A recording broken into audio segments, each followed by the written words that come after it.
Welcome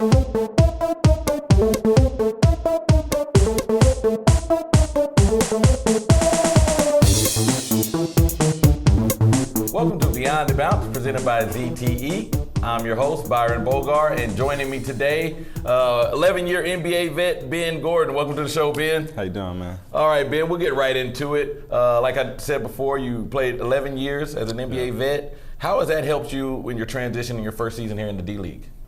Well, it's prepared me to, have the ability to adapt to new situations and new environments, new teammates. Although I hadn't played in a while before that, it feels great to be back out here. I'm enjoying my time with my teammates and the coaches, and it's been a great experience for me. All right, and then you last played 2015 with the Magic. What were you doing? Do you think those couple years out of basketball kind of helped recharge your batteries for this comeback attempt? Yeah, I think so. I think I got a chance to rest and kind of, rechannel my focus and, really fall back in love with the game pretty much, So I think that's important, after playing the game for so long and then, taking a step away and getting a chance to miss it, it's good to be back and, making my attempt to come back to the NBA. Getting that itch and getting back to playing the game, the love of the game. Speaking of your body, you're one of the healthiest eaters on the team. That's my opinion from what I've seen. You have your juices right there. How important has it been to take care of your body? I'm not going to call you old, I'll call you vintage. Okay. You know what I'm saying? Because you still got a lot in the tank. How has that helped you out with playing with some of these young guys, little 20, 21-year-old cats running around here? I think the biggest thing is your recovery.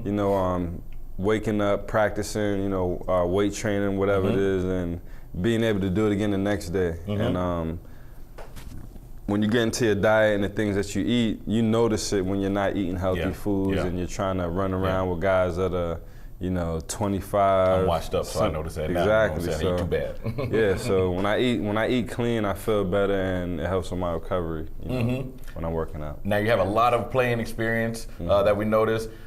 Was there somebody, do you kind of take some of these guys under their wing? There are some unique situations. Everybody kind of has their own situation with why they're in the D-League at this point in time. Have you taken anybody under your wing on this team so far? And then when you came into the league, was there somebody that took you under your arm as a rookie? I think just in talking with the guys and passing, I'm always sharing, pieces of, wisdom and knowledge just, based off of what they may ask me or, just in conversation that's talking about different topics. So I do notice that I've had an influence on guys just by sharing my lifestyle habits with them. And I've seen them making some changes, which has been interesting. When I first came into the league, I had vets like Antonio Davis, Adrian Griffin, PJ Brown, guys like that who have been around, were coming towards the end of their career. Guys like Joe Smith. But they show what it was to be a professional each and every day, and I learned a lot from them. And you would see them limping into practice, and you'd be like, oh, this old dude can't play. But then, when he got out there on the court, he was effective because he, had a high basketball IQ, and he could help the team, by playing the game the right way. So, I realize now at this stage of my career, the things that you speak and, the conversations you have, a lot is learned. Just through those simple exchanges between an older vet and a younger guy. So I don't take that for granted. So what would the older vet tell to the rookie, Ben Gordon? What advice would he have for him? I would just tell him, to continue to have fun, continue to enjoy the game. Continue to cherish the years where your body can recover. Do whatever. Like that. That's pretty much it, just to cherish every moment, which I think I did, and, I'll just reiterate that. Now, we've been speaking on the taking care of your body, recovery. There's a lot of conversations going around in the league about are 82 games too many? Is it just right? What are your thoughts as an NBA, former NBA player hoping to get you back in the NBA? How is the 82-game season on the body? I think 82 games, it is a lot of games. The way that you make it through the season, it has a lot to do with how you train in the off season and, pretty much just, your luck, because this game is, high tempo and fast paced and you can get hurt at any point. But you know, you see a lot of guys taking rests and things like that. So most guys, especially as they get older, aren't even playing 82 by design. So smooth 67. Yeah, exactly. So I think, you know, if there were less games, I would just imagine that the quality of the games would be a little bit better. Maybe, you know, people would have more energy and they'd be more excited to play because they're playing less. So I don't know if that would be a good or a bad thing, but, you know. Now, you've proven in your short stint here in the D-League that the shot has not went anywhere. Yeah, why don't you look in that camera and let the GMs, those NBA GMs, know what you can bring to that team this year? Well, you know, I could definitely space the floor. You know, the way the game is now, the three-point shot is huge.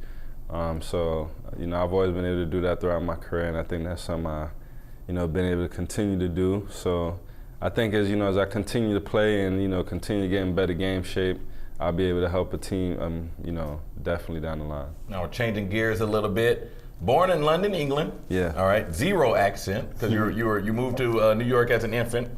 Is that correct? Yeah, when I was 10 months. Okay, 10 months? Yeah. So didn't have time to develop that heavy England accent. Do you still have family in London? Yeah, I still have a lot of family over in London. I played with the national team last summer.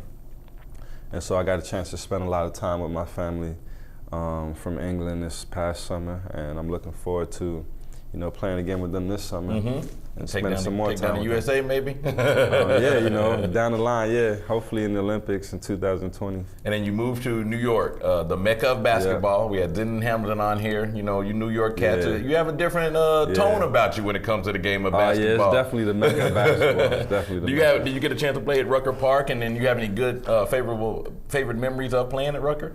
I never played in Rucker like in a tournament. I played there just like, you know, just on a regular day, like. But I got next kind of thing. Okay. Yeah, but you know, I've been in there with so many legendary games, watching it, being a fan of, you know, of the street ball game for years, and you know, just growing up, seeing these guys in person, watching them do what they do, and then hearing the stories. It's just great being from New York and being able to, you know, bring my game to the NBA and, you know, just see the different levels of basketball. Do you have a favorite Rucker All-Star? Sometimes Rucker, I love Skip the Malou because he kind of did both. I'm going to say Skip was probably my favorite just off the top, but there are many others. Rest in peace, Ali Mo, the Black Widow. He was one of the best. I was real surprised he didn't get like a shot. Yeah, he was definitely NBA. A level player. Sham God, Sham God. What can you say? He created a move that's still going to this day. Just by seeing how he used to train when I was a shorty and watching him, I would go in the gym in Harlem and I would be watching him. He would have his weight vest on and he would be doing all these drills. And I would just be like, wow, like, and then to see the impact he's had in the game, and I'm not surprised, you know, I see why. But New York has so many great talents. You know, guys like Kareem Reed, just so many great street ball talents and guys who did it on both levels, you know, so I'm happy to be a part of that. Well, shout out to all the Rucker legends. Were you able to perfect the Sham God? Are you still working on it? Is it a work in progress? I'm still working on it, man. That's a tough move. That's one of those moves that you could always, you know, sharpen up on. But, you know, Sham is not too far away. He sure isn't. I go get in the gym with him to sharpen up on it. Now, during your days in New York, you were also one of the top players in your class in high school. You were recruited by some bigger schools, but you chose to go to UConn, which wasn't a bad decision for you. What kind of was going on during your thought process to make that decision? Well, initially, I wanted to be close to home because, you know, I grew up with my mom and my grandmom, and I was a real close-knit family, my sister. So my dream school was Duke, you know, because I was always seeing them winning championships on TV and, you know, things like that. And then Seton Hall was, you know, probably closer than anybody. They had Andre Barrett, a guy who I played with in high school, in different tournaments and things like that, and had a good relationship. Rest in peace, I had Eddie Griffin, another guy who I played with in different tournaments in high school. And, you know, they did a great job of recruiting me. And it was close to home right there in Jersey. And then I remember I had a visit with Coach Calhoun, and I came back, from the visit, and I was up late at night, and I was like, you know what, I think I want to go there. I just had a good vibe about it, and I decided that night. And I'm happy I made that decision. We ended up winning the national championship. And they always did a great job of finding players that were a little bit under the radar and then taking them to the next level. So what you have to do in recruiting. Now, you spoke of that national championship. Now, when I told the front office that I'm having Ben Gordon on the show today, that sparked an argument with the 2004 UConn team and the 1999 championship team at UConn. There's a 7-game series. You can talk to any one of those 1999 cats right now. 7-game series. Who's taking that series, and then how many games? I'm going to say we would take that series 4 games to 3. Oh, okay. I think that we had elite defensive ability with our shot blocking and Emeka Okafor, guys like Hilton Armstrong. We had guys like Josh Boone that could really man the paint, and then our guard play was elite. With myself, guys like Rashard Anderson, Denham Brown, Talik Brown, Marcus Williams. We had a lot of great players. Not to say that they didn't, but I think we would have taken them down in 7 games. All right, you heard it here. 2014 takes the 1999 UConn team in 7. Yeah. So, all right, transitioning into a post-career. Have you had any thoughts on what you want to do after playing basketball? I've always said that I want to stay involved with the game. I could see myself doing something with player development. Someone like myself who always loved being in the gym, being a gym rat.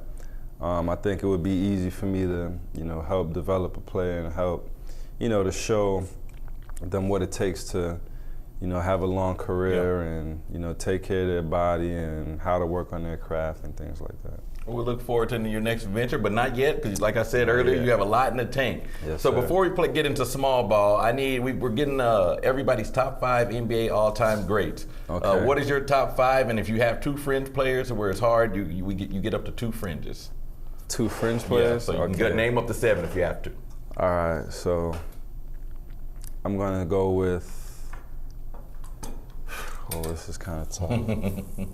When those lights are on and that question's there, it's a tough. Okay, I'm gonna say Magic at the 1. All right. And that doesn't have to be in any kind of order, but if you want to do position. And MJ at the 2. Okay. I'm gonna go with I might have to go with Bron at 3. All right, Bron made another one. At the 4, I might have to go with like Timmy. And then at the 5, I might have to go with maybe Shaq. Then my fringe player is gonna be Olajuwon, and I might have to go with Zeke. Okay, nice, not bad. I think that's the first couple votes for Zeke. Yeah. Now with Shaq, did you like the Orlando Shaq more or the Lakers Shaq? I'll leave out the Heat and Cleveland Cavaliers and Boston Celtics Shaq. Yeah, the Orlando Shaq was. He was tough. tough. I'm gonna have to go do Orlando Shaq. Orlando Shaq takes Just because, I'm gonna have to go do Orlando Shaq. That was when I first seen him break a backboard. And that's just like imprinted in my memory. and he made it a thing, huh? Yeah, and I remember like the logo on the shoe. Yeah, I'm gonna have to go to Orlando Shaq. Now, for a player like LeBron, there's starting to be discussions about if he gets 1 or 2 more, he can go ahead and knock Jordan off that top spot. What's your opinion on that? I don't know. That's a fair answer. I don't know. Now, if he gets 6, now it's like, he got 6. I think he has the ability to get 6. But I think his is going to be different anyway. Just different era? I think even if he doesn't get 6, I think he can still be, mentioned there because kind of based on how many he's gone to. Yeah, just like his dominance, I think. It's not easy to win a championship, and you do have to have, the right rosters with you, especially the type of player he is. He's a guy who likes to get people involved. So, I think it'll be interesting. He has, you know, some real good years ahead of him. So who knows how this thing could turn out. You never know. Well, Ben, it's time for some small ball. We're going to put 24 seconds on the clock here. Okay. All right. It's on you in 3, 2, 1. Flick, you got to flick it there. Oh. Nice idea, though. Nice idea. I ain't going to hate you on that idea. Try to dunk it. Dunk that bad boy. It's in there. That's 1. Oh, I got a rebound. It's all about the rebound and not turning it over. There it is, 2. There he is, getting the outside stroke going. Oops, a little bit more on it. Secured that rebound. That's 3. You got 6 seconds. Ooh, there's that turnover we mentioned. 5 is the record. Ooh, 4. We're going to count it if you get this next one up and in. 2, 1, and count it. Check the monitor. We have tied it. They did count it. You have tied the lead for 5. Ben, thanks for joining us here on Beyond the Bounce today. Thanks for having me. And thank you for joining us here on Beyond the Bounce, presented by ZTE. Until next time, we'll see you later.